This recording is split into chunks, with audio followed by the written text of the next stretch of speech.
सब हिंदुत्व का पताका लेकर के चल रहे हैं। गोरखपुर महानगर में बहुत बड़ी टीम बन चुकी है, 700 लोगों की टीम हिंदू सुरक्षा सेवा संघ की।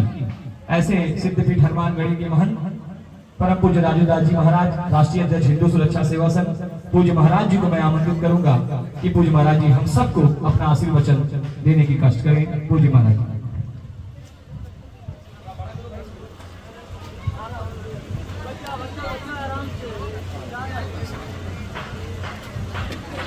पवन पवन कुमार खलवल पावक धन जा सुहृदयगार वसह राम सच्चाधर अतुलित बंधाम शैलाब्देहम धनुर्धन कृष्णम ज्ञानी नामाग्रगण्य सकल गुणधानम बाणानाम भीषम रघुपत्रे भक्तम बाजतम नमामि।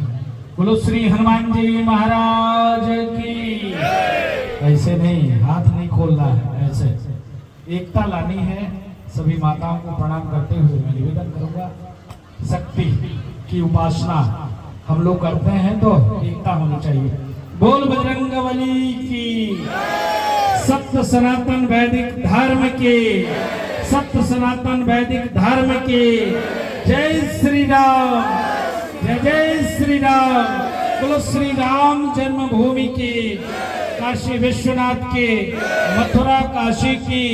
नमः पार्वती पते हर हर महादेव। बोलो भागवत महोत्सव की। बहुत बहुत साधुवाद, आभार, धन्यवाद।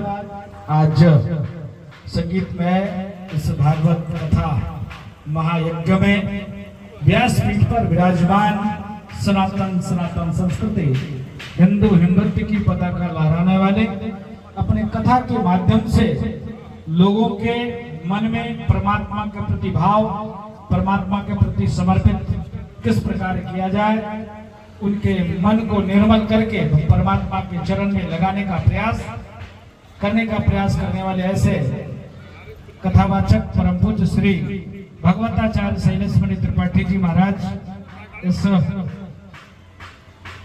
कथा व्यास मंच पर विराजमान हैं, जिनके मुखारविंद से आप लोगों ने भागवत की इस कथा महासंगम में आप लोग डुबकी लगा रहे हैं। ऐसे पूज्य महाराज जी के इस व्यासपीठ को सादर दंडवत प्रणाम।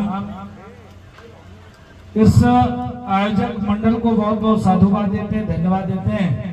मैं खूब आशीर्वाद देता हूं भाई प्रणाम गुप्ता जी को, दिलीप गुप्ता जी को, अनिल द्विवेदी जी को, राधे श्याम सिंह जी को, संदीप सिंह जी को, उमेश मिश्रा जी को, शिव कुमार यादव जी, अखिलेश सिंह जी, विनोद पांडे जी, अजय चौबे जी, डॉक्टर ओम प्रकाश श्रीवास्तव जी, सुरेश चंद्र जी, जितेंद्र त्रिपाठी जी, विजय सिंह पप्पू जी, रमेश सिंह जी, सर्वेश कुमार गुप्ता जी एवं हमारे सामने में उपस्थित सभी मातृशक्तियों को खूब प्रणाम। पिता तो बुजुर्गों को खूब खूब खूब ऐसे स्वस्थ रहिए। नौजवान साथी, मीडिया बंधु, कलाकार बंधुओं को खूब खूब स्नेह, खूब खूब आशीर्वाद। मंच संचालक महोदय को भी खूब खूब प्रणाम। हिंदू सुरक्षा सेवा संघ गोरक्ष मंडल महानगर अध्यक्ष भाई जितेंद्र वर्मा पल्लू जी को खूब आशीर्वाद, अभिषेक जी को आशीर्वाद, मन्नू लाल शर्मा जी को आशीर्वाद, विनोद गुप्ता जी को आशीर्वाद, भाई राधे श्याम जी को खूब खूब आशीर्वाद। और हिंदू सुरक्षा सेवा संघ के जितने भी पदाधिकारी हैं, अधिकारी हैं, उनके लिए खूब मंगल कामना, खूब आशीर्वाद। मैं जितेंद्र वर्मा जी को साधुवाद देता हूँ, आशीर्वाद देता हूँ, धन्यवाद देता हूँ। कार्यक्रम हम लोगों का दिल्ली में था, इन्होंने कहा नहीं आना है तो आना है और मेरा अधिकार आपके ऊपर है। हमने कहा कैसे भाई? बोले ऐसे कि हम हिंदुत्व पे कार्य करते हैं, आप भी हिंदुत्व पे काम करते हैं, इसके नाते मेरा अधिकार आपके ऊपर है। कहीं भी आपने कार्यक्रम दिया हो तो उस कार्यक्रम को आप काटिए, आपको यहाँ आना पड़ेगा।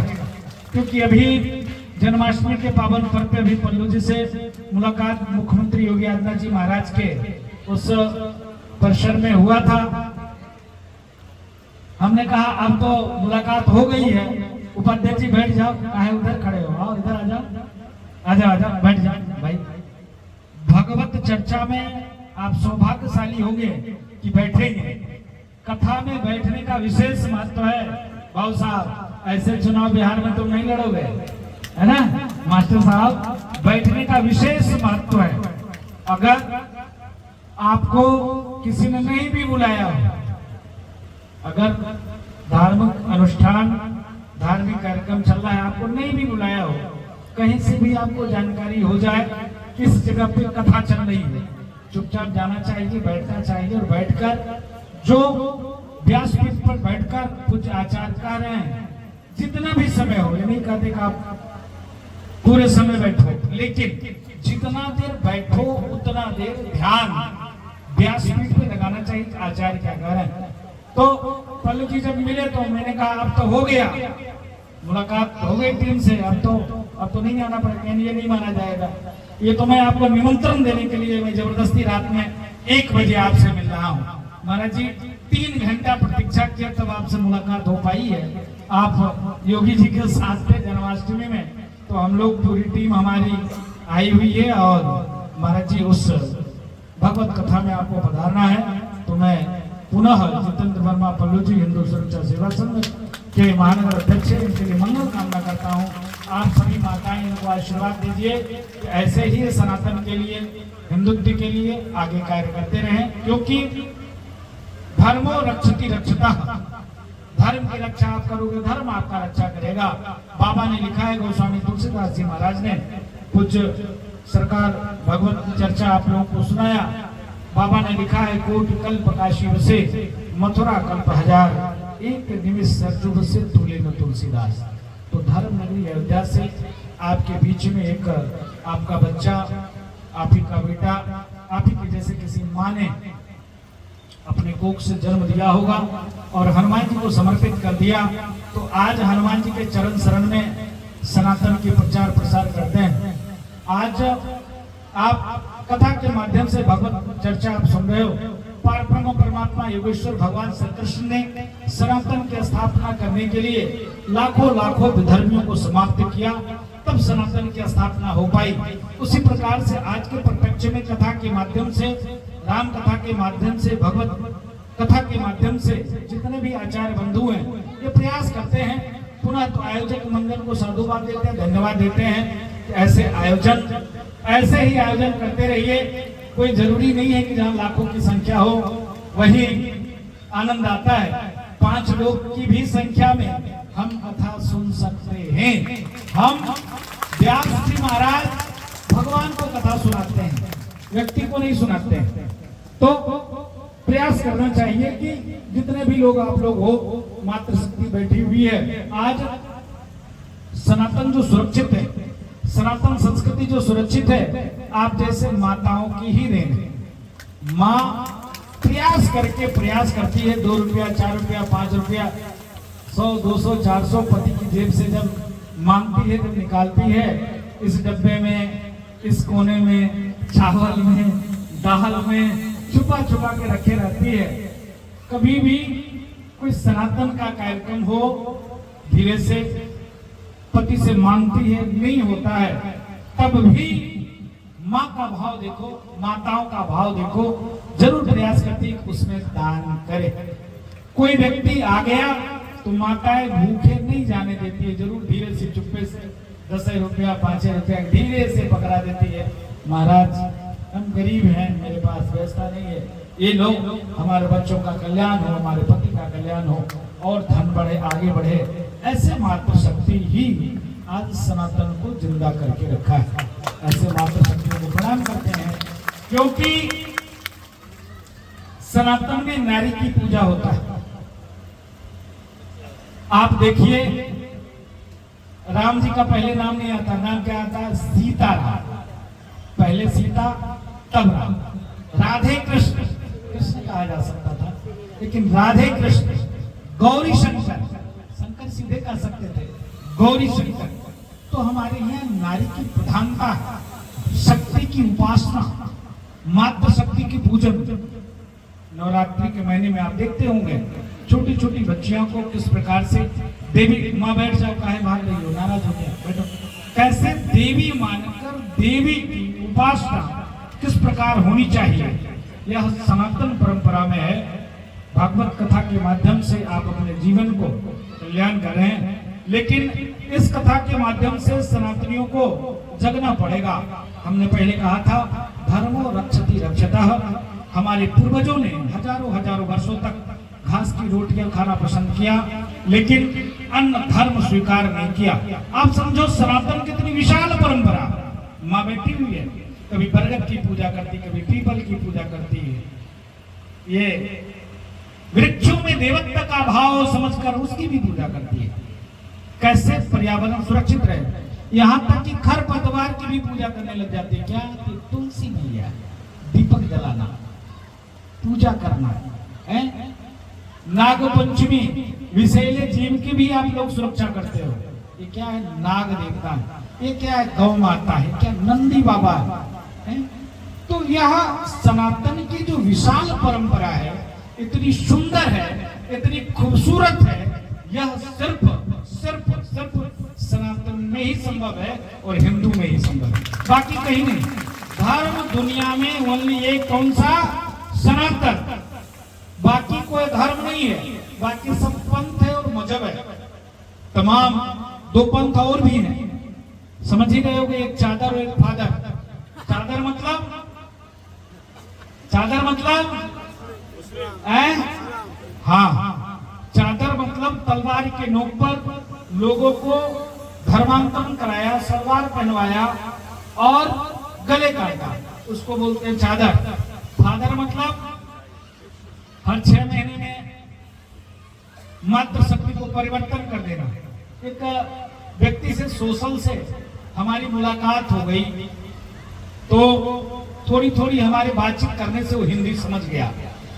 तो जो उससे रात्रि में वो फोन किया हमको, रात में 2 बजे। हमने कहा क्या भाई सो नहीं रहे क्या? बोले महाराज जी अभी 10 बज रहे हैं। हमने कहा 10 बज रहे, 2 बज रहा है। तब ध्यान आया को बच्चा तो दिनेश का है। हमने कहा और कैसे हो? तो उन्होंने कहा कि महाराज जी आपने कहा था कि तुम्हारे यहाँ कोई कार्यक्रम होगा तो वीडियो कॉल करना। हमने कहा कौन सा कार्यक्रम है? तो उसने कहा कि आज हमारी मम्मा की शादी है। कहा है मम्मा की शादी? अरे ये कैसे? बोला हाँ। तो मेरे मुंह से निकल गया कौथी शादी है? बोली 5वीं शादी मम्मा का है। हमने कहा गजब बात करते हो भाई। हमारे हिंदुस्तान में, हमारे सनातन में तो एक बार हमारी माताएं बन जाती है तो जीवन जन्मांतर तक उसी की बनी रहती है और भगवान से प्रार्थना करती है कि 7 जन्म तक हम आप ही की बनी रहे। ऐसे परमात्मा से हमारी माताएं प्रार्थना करती है। तुम्हारे यहाँ क्या व्यवस्था है? बोले हमारे यहाँ भैया जी 6 महीने में पापा मेरे चेंज हो जाते हैं। उसको क्या बोलते हैं? फादर। उस धर्म को फादर बोलते हैं। आप समझो सनातन की इतनी सुंदर परंपरा, इतनी विशाल परंपरा, जिस परंपरा में हमारी माताएं बैठी हुई है, चींटी तक को मारने नहीं देती है। जिस परंपरा में हमारी माताएं बैठी हुई है, छतों पर चाहे वो किसी बर्तन में पानी रख देती होगी, लेकिन रखती जरूर होगी, कोई जीव जंतु आए पी के जाए गर्मी में। आज पूज्य महाराज जी, आज कौन सी स्थिति परिस्थिति बन गई कि हम हिंदुस्तान में भी 9 राज्य में अल्पसंख्यक हो गए, भारत में भी घटते चले जा रहे हैं। इतनी सुंदर परंपरा होने के बावजूद भी मातृशक्ति विशेषता यहाँ बैठी हुई है। हमारी बेटियां लव जिहाद के चक्कर में कैसे पड़ जा रही है? इतनी सुंदर परंपरा कैसे पड़ जा रही है? हमारी बेटियां लव जिहाद के चक्कर में पड़ जा रही है। एक तरफ तो वो पति है जो जन्म जन्मांतर तक अपने आप को पत्नी बनाकर और कभी छोड़ने के लिए नहीं तैयार है। एक तरफ आप उसको चुनाव कर रही हो जो एक बार कहेगा तलाक। स्थिति क्या होगी? चाचा, काका, ताऊ, फूफा, यहां तक कि बेटे भी से संबंध बनाना पड़ता है। वो धर्म है। समझो ना, चिंतन तो करो। आप लोग चिंता करो ही नहीं करते हो। हिंदू बस आया, देवी देवता को प्रणाम किया, बस भगवान इसका कल्याण हो, उसका कल्याण हो, कभी चिंता नहीं करता, सनातन पे मनन नहीं करता कि इतनी सुंदर परंपरा सनातन का फिर भी आपने देखा होगा, तमाम आप लोगों को वीडियो सामने आता होगा, क्या 32 टुकड़े, क्या तो 2 बच्चे होने के बावजूद फ्रिज में रखा था, धीरे धीरे काट काट के जंगल में डालता था। जो हमारी बेटियां फूलों की तरह आप पालते हो, इतना प्रयास करते हो कि उसको पढ़ाएं लिखाएं, IAS, teachers, engineer, doctor, scientist बनाएं, किसी कारणवश वो लव जिहाद के चक्कर में पड़ जाता है और उसका स्थिति भयावह होता है। ऐसा क्यों? इस पर कोई मनन करता है क्या? आप अपने बच्चों को आईएएस, पीसीएस, साइंटिस्ट बनाने के लिए अच्छे स्कूलों में रातों दिन एक कर देते हो, भले किसी दूसरे से कर्ज लेना पड़े, फिर भी पढ़ाने के लिए रातों दिन एक करते हो। भले हम कर्ज में चले जाएं, लेकिन उसकी शादी अच्छे घर में करने का प्रयास करते हो। भले पूरी जमीन बिक जाए, फिर भी कर्ज लेकर सरकारी नौकरी के लिए घूस ही क्यों न लेना पड़े, प्रयास करते हो सरकारी नौकरी कराएं। लेकिन कभी चिंता किया है कि हमारे बच्चों का संस्कार कैसा हो? इस पर भी आपको चिंता करना पड़ेगा। अगर आप चिंता नहीं करोगे तो फिर मैं कह रहा हूं, एक समय तक पूरे दुनिया में हम ही हम थे और कोई नहीं था।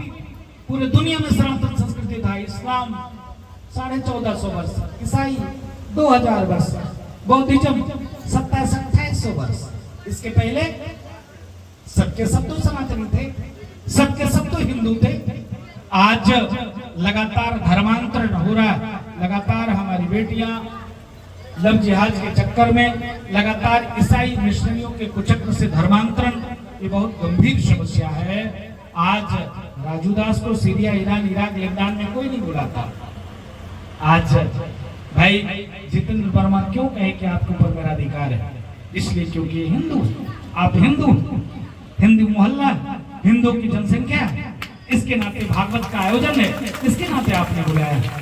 आज पाकिस्तान में भी हिंदू होता तो वहां आपको बुलाया जाता, आज वहां नहीं बुलाया जा रहा है। एक समय था कि वहां हम 80% थे, 80, और आज 1 लाख में भी कम है। जब धर्म के आधार पर देश का बंटवारा हुआ उस समय वहां 3 करोड़ थे, आज 1 लाख से भी कम है। पास का देश है, इतना पृथ्वी भर का है, अपने ही टुकड़ा था बांग्लादेश। बांग्लादेश में अभी भी हम 1.5 करोड़ हैं, और अभी कुछ दिन पहले दंगे हुए, उस दंगे में 5 लाख से ऊपर लोग मारे गए। दुनिया का कोई नहीं बोला। आज हिंदुस्तान में अगर चोरी करने वाला मोहम्मद का बच्चा का कोई कुटाई कर देता है, चोर होता है, वो व्यक्ति चोर होता है। हम इस्लाम जानकर नहीं मारते, लेकिन चोर जानकर अगर किसी ने 2 झापड़ मार दिया, पकड़ लिया, तो बड़े बड़े नेता उसको चिल्लाने लगते, भारत में सुअर के विचार को मानने वाले नहीं रह सकते, ऐसे करके लोग शुरू हो जाते हैं। और बताओ बांग्लादेश में क्या स्थिति हुई? मैं इसलिए इस बात को रख रहा हूं कि सनातन का मंच है, भागवत चर्चा हो रही है। आज भागवत चर्चा इसलिए हो रही है कि हम और आप हिंदू हैं। जजिया कर देना पड़ता था किसी वक्त में हिंदुस्तान में भी। यह सनातन संस्कृति तभी सुरक्षित रहेगा। 2 मिनट और झेल लो भैया, भैया चश्मा वाले दादा, ए चश्मा वाले भैया, 2 मिनट हमारी बात और सुन लो। हम फीस नहीं लिया, मैं फ्री में आया हूँ। जी भैया, हम उस पे नहीं आया हूँ, फ्री में मैं आया हूँ, अपना तेल खर्चा करके आया हूँ भैया, अपना समय छोड़कर दिल्ली से आपके पास आया हूँ, फ्री में आया हूँ भैया, पैसा नहीं लिया।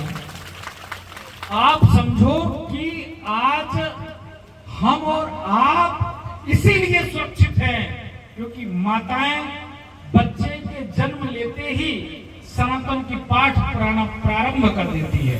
वो कहती है कि बेटा बोलो पापा। अगर वो दूसरे को भी कह दे पापा तो बच्चा पापा कहने लगेगा। मातृ शक्ति साक्षात भगवान के रूप में है। नारायण को ना हमने देखा ना आपने देखा, माता के रूप में बच्चे नारायण को देख सकते हैं, पिता के रूप में बच्चे नारायण को देख सकते हैं। पिता का भी योगदान कम नहीं होता है, अथक प्रयास करता है, परिवार को चलाने के लिए अपना कम खाता है, कर्जा लेता है, लेकिन परिवार को झुकने देने का प्रयास पिता नहीं करता। आज कौन सी स्थिति परिस्थिति है, मैं 2 मिनट और लूंगा। कौन सी स्थिति परिस्थिति है? वृद्धाश्रम है, कितने दुर्भाग्य की बात है। क्या है? वृद्धाश्रम। और वृद्धाश्रम में अभी कभी जाओ आप शहरों में तो देखो कौन मिलेगा? हिंदू के ही माता पिता मिलेंगे। गजब बात करो भाई। इस्लाम 3 बीवी 73 बच्चे, 8 बाई 10 का कमरा, और 3 बीवी को पाल लेता है, 73 बच्चे को पाल लेता है। उसके माता पिता वृद्धाश्रम में नहीं पाए जाते। ईसाई के माता पिता वृद्धाश्रम में नहीं पाए जाते। अन्य मत मतांतर के मानने वाले किसी सिख समुदाय को देखे हो, उसके माता पिता वृद्धाश्रम में। जितने लोग बैठे हो, मैं निवेदन करता हूँ कभी प्रयास करना वृद्धाश्रम में जाने का। तो वृद्धाश्रम में पहुंचोगे तो आपको रोना आ जाएगा। अगर आज इतना सुंदर आपने बेटियों के लिए इतना मेहनत किया, बेटियों की इतना मेहनत किया, और आपको वृद्धाश्रम जाना पड़े, कल को बच्चा तो नहीं समझेगा, लेकिन जब उस बच्चे का उम्र 60, 65, 70 होगी, तब जब वो वृद्धाश्रम जाएगा कितनी तकलीफ होगी उसको। इसलिए अपने बच्चों को संस्कार की शिक्षा जरूर दीजिए। आप अच्छे स्कूलों में एडमिशन कराइए, बहुत सुंदर, बहुत अच्छी बात है। IAS से साइंटिस्ट, इंजीनियर, डॉक्टर बनाओ, और अच्छी बात है। खूब बड़े व्यवसायी बनाओ, और अच्छी बात है। नेता बना दो, और अच्छी बात है। लेकिन संस्कार की शिक्षा आप नहीं दोगे तो आपको क्या होगा? वृद्धाश्रम में जाना पड़ेगा। मैं आपके लिए नहीं कह रहा हूं, लेकिन कभी वृद्धाश्रम में जाओ, वो भी तो किसी की माँ है, वो भी तो किसी का बाप है। कैसे वृद्धाश्रम में? कौन सी स्थिति परिस्थिति बन गई कि भारत जैसे देश में, जहां श्रवण कुमार जैसे पुत्र उत्पन्न लेते हो, जैसे राम जैसे बेटे उत्पन्न लेते हो, जिस देश में जो पिता की बात को मानते हुए, माता की बात को मानते हुए सीधे जंगल को प्रस्थान कर जाते हैं। आज कोर्ट जब जाओगे तो कोर्ट में अधिकतर देखोगे क्या है? तो भाई भाई का विवाद है, पति पत्नी का विवाद है। अब और भी समस्या देखो, इस्लाम में और ईसाई में पति पत्नी के विवाद आपको कोर्ट में नहीं नजर आएगा। आज आपने देखा वो बीच में बहुत ड्रामा चल रहा था। क्या क्या चल रहा है? चल रहा है ना, गिरती हुई संस्कार व्यवस्था है, तब इतने दिन मामले आ रहे हैं। जिस देश में जन्मों जन्मांतर तक पत्नियां पति की कामना करती हो, उस देश में आज पत्नियां पति की हत्या कर रही है, जान दे रही है अपने बॉयफ्रेंड से मिलकर। कैसे बुराई है? इसके नाते इस भगवत चर्चा के माध्यम से, सनातन के माध्यम से खूब सुंदर है। पूज्य महाराज जी ने आपको परमात्मा के चरण शरण में लगाने का खूब प्रयास किया होगा। आपके जीवन में जो कष्ट है, वो कष्ट से आपको मुक्ति मिले, कैसे सुख समृद्धि शांति आपके परिवार में आए, ऐसे भगवत चर्चा के माध्यम से पूज्य स्वामी जी ने आपके बीच में रखा। लेकिन ये दास आपके बीच में इसलिए आया है कि सनातन पद्धति, सनातन की संस्कार जिंदा रहे, जिससे आने वाले जो पीढ़ियां हैं, आने वाले जो बच्चे हैं, वो संस्कारी बने रहे, तब जाकर परमात्मा। सबसे ज्यादा आपने सुना होगा भगवान भारत में ही जन्म लिए हैं, है ना? भारत में ही जन्म लिए ना। दुनिया में लोग रहते हैं, काहे न भगवान वहां जन्म ले लिए।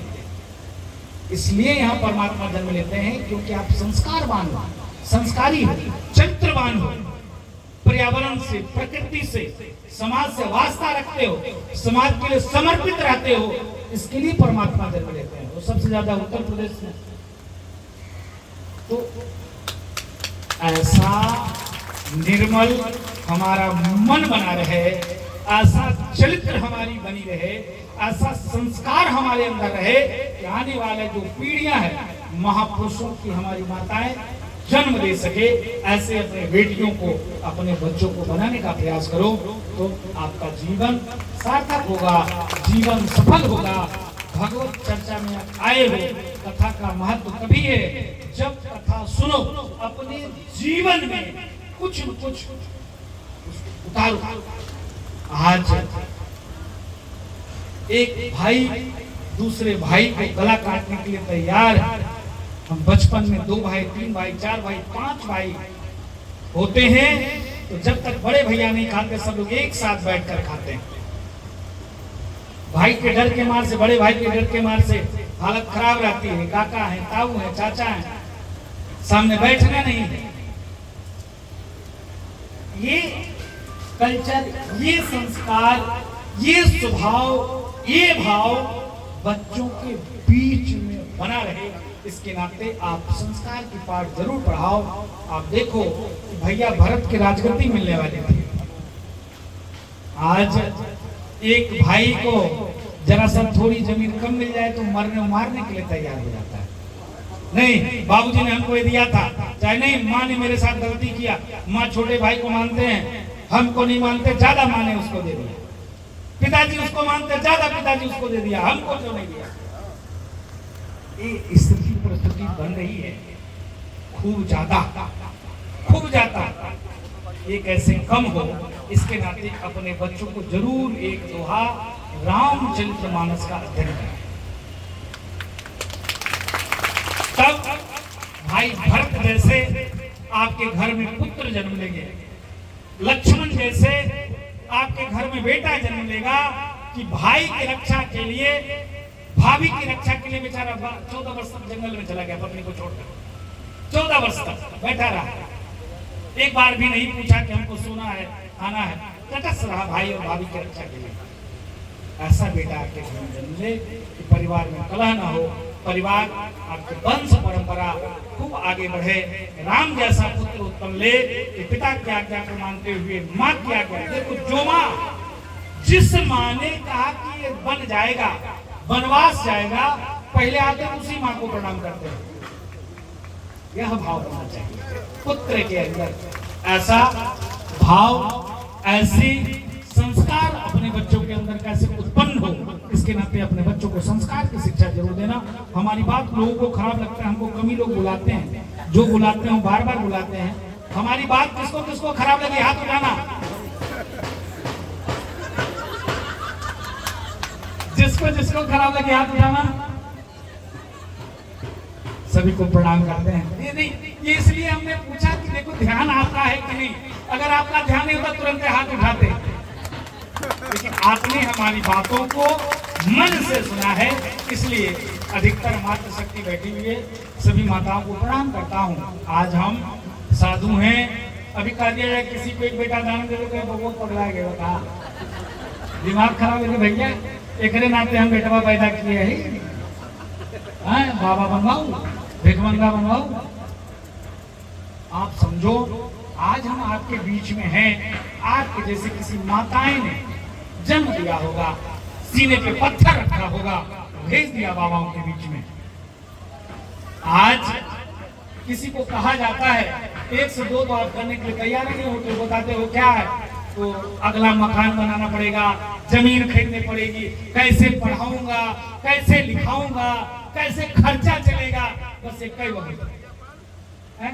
ज्यादा दबाव आया तो आपने कर लिया, लेकिन हमारे दादा, हमारे परदादा 5 भाई, 7 भाई, 8 भाई, 9 भाई, 10 भाई हुआ करते थे। क्या हम नहीं होते थे? आज जिंदा नहीं है क्या वो लोग?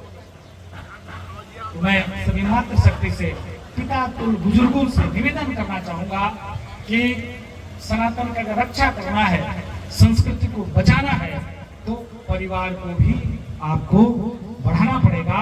और अपने बच्चे को, एक बच्चे को तो जरूर जरूर राष्ट्र की सेवा में दो, चाहे सेना में दो, चाहे संत परंपरा में दो, प्रचारक परंपरा में दो, तब जाकर रक्षा हो पाएगी ना। आज ये कथा नहीं सीखे होते तो आपको कथा कौन सुनाता?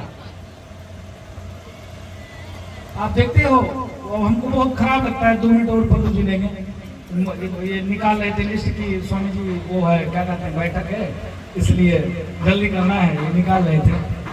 आज मैं देखता हूँ जब शादी विवाह जब होती है तो अरे पंडित जल्दी करो, पंडित जी ने कहा कुछ द्रव्य चढ़ाइए। क्या यार पंडित, बार बार तुम दक्षिणा चढ़ाने के लिए बोल रहे हो। जो विशेष जरूरी है, मैं यही निवेदन करूंगा सभी से, आप पार्टी दूसरे दिन कर लो, दूसरे दिन खूब पार्टी करो, खूब नाचो गाओ मस्ती करो, लेकिन जिस दिन शादी हो उस दिन विधिवत कर्म कांड के हिसाब से शादी करो, तब जीवन में मंगल होगा। क्या जूता पहने हैं, दारू पिए हैं, जुटे हैं, अरे वो एक संस्कार परंपरा है, महायज्ञ है। कहा जाता है ना कन्यादान महायज्ञ है महाराज। सैकड़ों यज्ञ करोगे, एक बेटी का ब्याह करोगे, दान करोगे, 100 यज्ञ के बराबर एक बेटी का विवाह है। ऐसा नहीं है, 100 यज्ञ के बराबर एक कन्यादान है। और आज देखते हैं स्थिति कितनी खराब होती चली जा रही है। आप लाखों रुपया डांस में फूंक दे रहे, पिलाने में फूंक दे रहे, खिलाने में फूंक दे रहे, लेकिन जो विवाह की परंपरा है वो दिन प्रतिदिन घटता जा रहा है, जिसका परिणाम स्वरूप है। मेरी बात अन्यथा मत लेना माताओं, पिता तो बुजुर्गों, हम देखो डॉक्टर थोड़ा सा खराब होता है, इंजेक्शन लगाता है, जब वो इंजेक्शन लगाता है तो दर्द करता है, व्यक्ति मुंह बनाता है। 5 मिनट बाद, 10 मिनट बाद, 20 मिनट बाद जब उसको आराम लगता है, कहता है डॉक्टर ने अच्छा दवा दिया, अच्छी इंजेक्शन दिया, जल्दी राहत मिल गई। तो हम लोग उस टाइप के डॉक्टर हैं, हम फीस लेके नहीं आते हैं, हम चाटुकार कर नहीं पाते हैं। हम आपके खुशी के लिए बात भी नहीं करेंगे कि आप जिससे खुश हो। मैं बात वो करूंगा कि आपके जीवन में सुख समृद्धि शांति है। मैं बात ये करूंगा कि आपकी आने वाली पीढ़ी, आपके आने वाला नस्ल कैसे सुख में हो। मैं बात वो करूंगा कि आने वाला भविष्य आपका सुरक्षित रहे। हम बात वो करेंगे। हम चाटुकारी वाला आपसे बात करने के लिए पंडित जी ने हमको नहीं बुलाया। उतना बेशकीमती लाखों भक्त को छोड़ के आए, वहाँ बैठे रहते गद्दी पे, हजारों आदमी लगे रहते हैं पैर पूजने के लिए, नाक रगड़ने के लिए। वो छोड़कर आपके बीच में मैं इसलिए आया हूँ, जो भी यहाँ पे संख्या है, हमने कई लाख लोगों को संबोधन किया है, लेकिन आप कई लाख से कम नहीं हो। आप कई लाख से कम नहीं हो, हमारी बात को सुन रहे हो। इसमें से कुछ ही व्यक्ति अगर हमारी बात को मान जाए, हमारी बात को स्वीकार ले, हमारी बात को अपने जीवन में उतार ले, तो समझो कि हमारे माता पिता कितना यज्ञ किए होंगे कि हमको जन्म दिया, हमको साधु बनाया और आपके बीच में सनातन का प्रचार करने का अवसर मिला। निवेदन पूर्वक आप सभी करना चाहूंगा, धर्म और रक्षक रक्षता, बहुत बहुत आभार, बहुत बहुत साधुवाद। और मैं विशेषतः राधे श्याम जी हमारे हिंदू सुरक्षा सेवा संघ के महानगर मंत्री हैं। कहाँ है राधे श्याम जी? किधर है? आओ भाई, मैं अपनी कला का हार तुमको पहना दूं, तुमने इतने अच्छे कार्य किए। तो मैं पुनः मातृशक्ति को प्रणाम करता हूं और निवेदन करता हूं, अपने बच्चों को जरूर संस्कार की शिक्षा दो, जरूर किसी महापुरुषों की जीवनी पढ़ाओ, प्रयास करके जरूर प्रयास करो। एक मंत्र, एक दोहा जरूर उस बच्चे को याद दिलाओ, जिससे आने वाला भविष्य सुख में हो, शांति में हो, समृद्धशाली हो। मैं पुनः राधे श्याम जी, भाई ये माला उतारो, सबसे लंबी माला उतारो। आना है तो आना है। मैं पुनः राधे श्याम जी के लिए मंगल कामना करता हूँ कि राधे श्याम जी के प्रयास से, भाई जितेंद्र वर्मा जी के प्रयास से और हमारे सनातनी शेर भाई अभिषेक यादव, उनके लिए खूब मंगल कामना करते हैं। भाई देखो क्या है, यादव हमारा विरोधी होता है, फिर मैं मंच से कह रहा हूँ, मैं देखो बोलता बहुत खराब हूँ। एक व्यक्ति को अगर कोई व्यक्ति भगवान माने, वो यादव वही मेरा विरोधी होता है। आप समझिए, वो नाम मैं इस मंच से नहीं लेना चाहता हूँ, लेकिन मैं भैया को खूब आशीर्वाद देता हूँ, खूब मंगल कामना करता हूँ कि सनातन के लिए, हिंदू के लिए, हिंदुत्व के लिए हमारे साथ एक कार्य और काम कर रहे हैं। इनको आशीर्वाद है, चाचा भतीजा और हमारे साथ पूरी टीम है, यादवों की फौज मेरे साथ है। भाई देख लो भैया, सोशल पे जो भी कोई डालेगा तो देख लो, पूरी फौज है हमारे साथ। इसलिए है क्योंकि ये भगवान कृष्ण के वंशज हैं। पार ब्रह्म परमात्मा भगवान श्री कृष्ण ने सनातन की रक्षा के लिए, धर्म की स्थापना के लिए अपनों के ही गले इसलिए काटा क्योंकि विधर्मी हो चुके थे, वो कुकर्मी हो चुके थे। भरी सभा में एक नारी का अपमान करते हुए कोई नहीं देख सकता है, लेकिन पार ब्रह्म परमात्मा भगवान श्री कृष्ण जब वो माँ जब सारे चीज से हार चुकी तो भगवान को याद किया, सब छोड़ दिया वस्त्र को। हे माधव, हे गोविंद, अब लाज तुम्हें राखो, हमारी इज्जत तुम ही बचा सकते हो। ये मेरा पति धनुर्धर है, ये मेरा पति महाबलशाली है, ये मेरा पति धर्म निष्ठ है, ये मेरा पति बहुत सुंदर है, ये मेरा पति बहुत प्रतापी है। 5 के 5 सब के सब नपुंसक हैं, मेरी रक्षा नहीं कर सकते। हे गोविंद, हे माधव, अब तो कृपा करो, अब तो लाज रखो। परमात्मा को आ जाना पड़ता है। और दुशासन खींचते खींचते सारी परेशान हो गया, पहाड़ के ढेर लग गए, सारी नहीं खत्म हुई। तो आप भगवान कृष्ण के वंशज हो, बहुत बहुत आशीर्वाद, बहुत बहुत मंगल कामना। पुनः व्यास जी महाराज को बहुत बहुत साधुवाद। पूज्य व्यास जी ने कहा कि पीठ की मर्यादा होती है, व्यास पीठ की। महाराज जी मैं आपको माला नहीं पहना सकता, ये अच्छी बात है। व्यास परंपरा, व्यास पीठ समृद्धशाली पीठ होता है।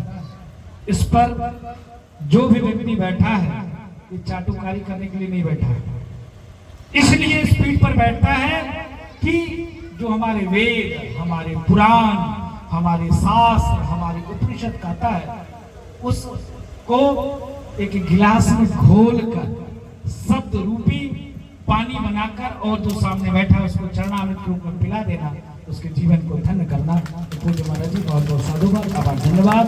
बोलो संत सनातन वैदिक धर्म की। फिर ऐसे नहीं काम चलेगा, ऐसे गधा बनाओ। एकता, सड़ी हुई जातिवादी मानसिकता से हिंदुओं को दूर हटना पड़ेगा। जाति पे गर्व करो, खूब गर्व करो कि हम इस जाति के हैं, लेकिन उस जाति का अहंकार नहीं होना चाहिए कि हम बहुत ऊंचे हैं, अगला व्यक्ति बहुत नीचा है। ठीक है, हम बेटी का संबंध नहीं कर सकते, रोटी का कर सकते, उसके साथ बैठ सकते, उसके साथ उठ सकते, उसके घर आ सकते, जा सकते। जब हम जिसको माँ कहते हैं उसको रोटी में बोल कर खाता है, उसको हम भाई बना सकते, तो अपना सनातनी हिंदू भाई को भाई क्यों नहीं बना सकते? ये गंभीर सवाल है, गंभीर विषय है। इसके नाते एकता, ऐसे हनुमान जी का गढ़ बनाओ। सत्य सनातन वैदिक धर्म की, भारत हिंदू राष्ट्र की जय श्री राम, जय जय श्री राम। पूरा हनुमान जी महाराज की, पूरा बजरंगबली की, सत्य सनातन वैदिक धर्म की, भारत हिंदू राष्ट्र की, भारत हिंदू राष्ट्र की, भगवत कथा महोत्सव की, भगवत कथा महोत्सव की। बहुत बहुत साधुवाद, आभार, धन्यवाद।